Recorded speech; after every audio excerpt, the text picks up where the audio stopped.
marwa mantiere kaunti ma Homa Bay mano Ali Abich.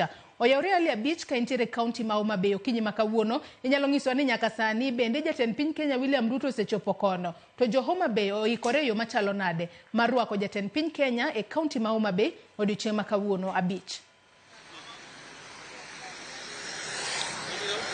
Joyce limbe ma jatend piny Kenya William Ruto motimo e kaunti ma Homa Bay kaendi ikokne osetie kendo nyaka sani endi thuolo machuok mokalo jatend piny ne osemolo e atemo gwenge ma Kabondo Kasipul kama odhi chuo wang'e kaka chenro mar keyo pi moluongo ni Oyugis Water Supply dhi nyime mabiro konyo jodak mawuok e kar chung'd bura ma Kabondo Kasipul kaachiel kod chung'd bura ma Kabondo ka en chenro ma itimo kod sirikal mamalo kokalo e bad migawo mar pi. En chenro ma nyaka sani endi jatend piny osechopo kanyo endo kendo odhi nyime kod nono chenro mar pino endo kendo ikruok dhi nyime e boma ma Homa Bay kaendi kama jatend piny biro e boma ma Homa Bay kaendi ma dhi chuo wang'e e gedo mar chiro mar rech kata Homa Bay Fish Market ma bende timo kod sirikal mamalo e nengo mar milion 300 ma gedo mar chopo e atamalo 70. Jatend biro kochopo Homa Bay e boma ma Homa Bay kaendi biro dhi achiel kachiel nyaka ka migere chiro mar rech endo mondo ng'e kaka chenro mar gedo mar osebedo ka dhi nyime.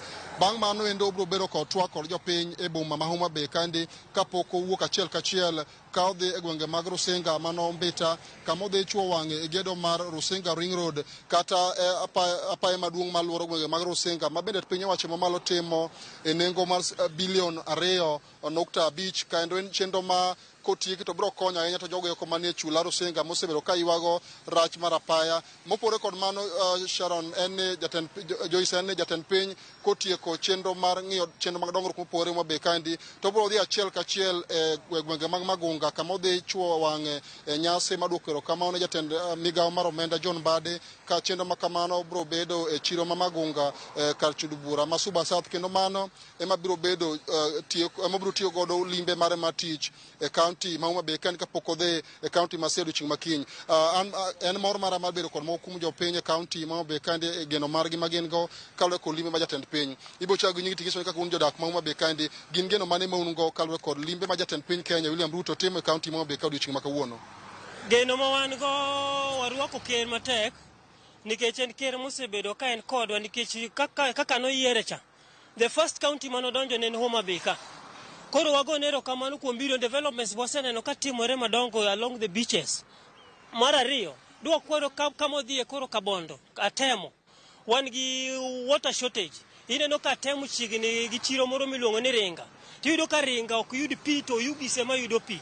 Dwa kwayo mondo pigino mondo go from atemo ka ridore nyaka Ringa town mondo serve nyaka jo Oyugis. This time mondo kik we jo Oyugis. Mar adek Homa Bay ka wasebedo ka wan gi Capital Fish. Capital Fish osebedo ko employ ji mang'eny. Awuo kaka dedak ma Homa Bay koro town. Osebedo ko employ ji mang'eny ji karibu 1000 and something. Koro nyaka ne Capital Fish no chung. Kaka wan jotelo onego push president mondo ketnwa gino mondo at least youth wa mondo yude tich ma ginya timo kanyo. Mara ang'wen awuoyo kaka an instructor, education instructor. Homa Bay County as a whole waonge national library.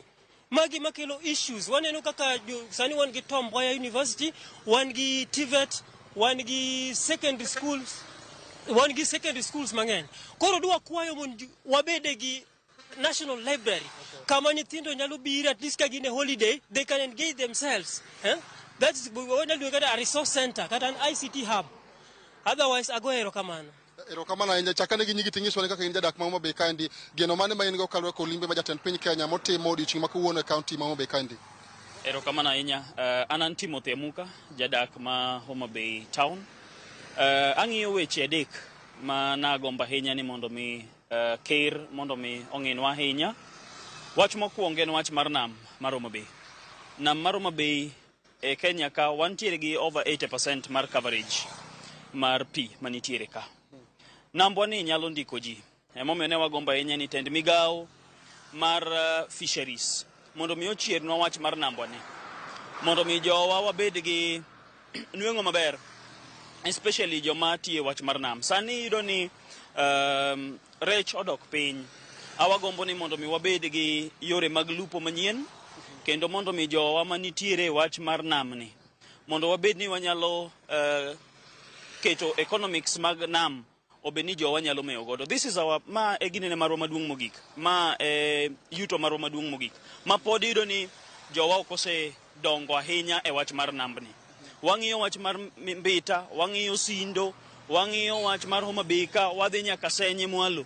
Mano en pi ma onego beni konyowa nyaka sani. Wach machielo, wayudo ni wach mar stima pod ok ber ahinya, especially wach mar last mile coverage ni.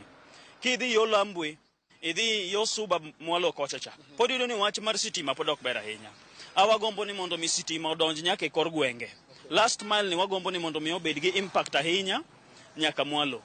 Wach mogik, mabende na wagombo ni president ong'inwa ahinya. Wa appreciate wach mar road network, especially road network ma Homa Bay town. Lakini wantiere gi kuonde moko machalo gi Sindo, wan gi kuonde moko miyudo ni ndara pod ok ber ahinya. Mano nyalo konyo e yor wuoth mar jowa, kendo mondo mi transport network is very key e wach mar dongruok. Kapok aweyo ting'o machielo, wacho weche mag nam to waneno ka kinde manotimo limbe mokalo gwenge mag Rusinga Island kod Mfangano kocha nosingo mar neno ni sand ma obila ma Uganda kod ma Tanzania osebedo ka timo ne jolupo ma Homa Bay kaendi matiyo kod nam lolwe oduogo chien. To waseneno ka jolupo kinde ka kinde osebedo ka ywago rochruok ma ita kwe kalore kod meko mitimo negi kod obila ma wuok e piny Libamba.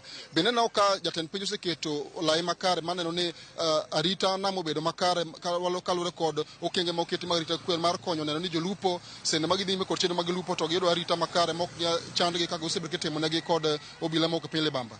Erokamano ahinya Ali. Wach ni en wach mar policy development. Wach mar East African Community. Nikech joma yudo ni wabedo godo gi wach gin jo Uganda. Miyudo ni jowa madhi lupo isiki mako kendo idhi mitweyo nyaka Uganda. Awagomba ahinya ni mondo mi gibed gi policy framework maber manyalo konyo wach mar lupo mondo jowa kik timnegi wach madhi mbele. Erokamano ahinya. Erokamano ahinya. We ati kawo paro mar ng'ato achiel mogik kabiro chago nyingi tingiswa ne jatend piny timo limbe Homa Bay kawuono. Kaka jadak ma Homa Bay kaendi, geno mari en ang'o kalore kod limbe ma jatend piny? Nyinga iluongo ni Duncan Sundays Odhiambo, jadak ma Homa Bay town ka. Biro president ka neno ka biro kelo a lot of impacts nikech mokwongo businesses biro expand. Mar ariyo kobiro te weche mag ndara. Weche mag ndara osebedo ka thagowa kabisa, kia kata Kadel kidhi Kandiege miluore nyaka tok Kodula michop Pala, wayudo ka yo rach kendo nitie pathetic situation. Koro wadwa ni kapono obiro to consider nikech no launch kata ndalo manene vice president, to koro sani nego bi mondo complete mondo wayud kaka wanyalo chopo dala mondo kik waluor yo mabor through Kindu. Mar ariyo seche mobiro ka business wa biro expand nikech ka projects gi dhi mbele to wan kaka ja business matiyo Homa Bay ka wabiro yudo there will be cash flow. To sama nitie pesa kamano wambo wakonyore, nyithindo nyalo dhi school kendo jowa be nyalo winjo maber in terms of gedo and so forth. Mar adek en issue mar low cost housing. Aneno kata despite the fact ni nicho employ ji mang'eny kanyo to ka medo beauty bende Homa Bay town.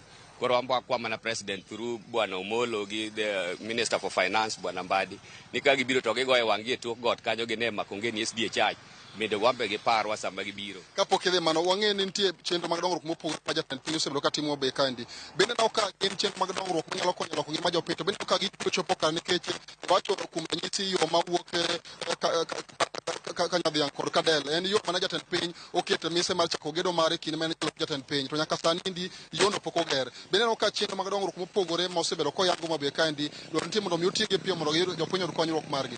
Yeah, and then the president put more pressure on these projects to wabro de maber nikech mano be mabro bedo bargaining power mare come 2027. Koro the best thing he should do ni mondo bi ongi projects gi ni be are they completed. Ka gibedo completed then obro expand our economy nikech wabro yudo ka movement bro bedo very fast. Erokamano. Erokamano. Joyce, mano mana mako kuom paro ma jodak e county ma Homa Bay kaendi ni godo kalore kod geno ma gin go ewi limbe ma jatend piny Kenya William Ruto. Abro weye mondo dhi nyime kod twak kionge penyo ka wanto wadhi nyime kod luwo limbe ma jatend piny Kenya William Ruto ma kawuono go touch e county ma Homa Bay kaendi chakre okinyi ma kawuono nyaka odhiambo ka biro tieke limbe mare gwenge mag Magunga e nyasi mar rwako go erokamano jatend migawo mar omenda John Mbadi ma bende obagi e gwenge mag Magunga kocha ka chund bura ma Suba South ka opore kod chenro mag dongruok mopogore ma bende jatend piny biro chwoyo wang'e county ma Homa Bay kaendi. Joyce.